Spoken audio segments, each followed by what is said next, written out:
Welcome to another video. আমি শাহরিয়ার হাসান। আমি একজন ব্যাংকার এবং একজন কন্টেন্ট ক্রিয়েটর। আজকে আমি কথা বলবো কিভাবে আপনার টাকার ভ্যালু কমে যায়। আমরা খুব সহজে ১,০০০ টাকার হিসেবে আগামী ১০ বছর পর আপনার আর্থিক অবস্থা কেমন হবে তার একটি ধারণা দেওয়ার চেষ্টা করব। আমরা দেখেছি প্রতি বছর জিনিসপত্রের দাম বেড়ে যায়। জিনিসপত্রের দাম বাড়ার জন্য চাহিদা এবং যোগান ছাড়াও আরও একটি বিষয় প্রভাব রাখে, সেটি হচ্ছে ইনফ্লেশন।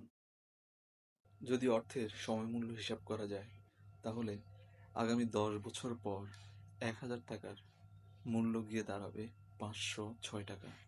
অর্থাৎ প্রায় অর্ধেক ভ্যালু কমে যাচ্ছে। তার মানে বর্তমানে আপনি ১,০০০ টাকায় যে জিনিসটি কিনতে পারছেন, সে একই জিনিস ১০ বছর পর কিনতে গেলে আপনাকে খরচ করতে হবে ২,০০০ টাকা। ইনফ্লেশন এভাবে বছরে বছরে আপনার টাকার ভ্যালু কমিয়ে দিলেও আমাদের বেতন কিন্তু সেভাবে বাড়ে না।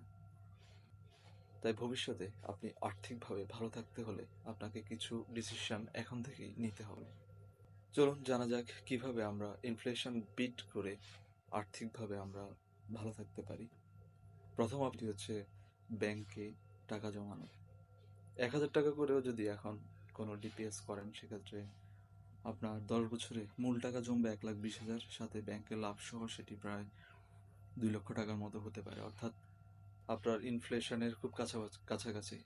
কারণ ব্যাংকের যে রেট দেওয়া হয়, সেই রেট সাধারণত ইনফ্লেশনের সাথে সামঞ্জস্যপূর্ণ করেই রাখা হয়। তো সেক্ষেত্রে আপনাকে ইনফ্লেশন ততটা ক্ষতিগ্রস্ত করতে পারবে না।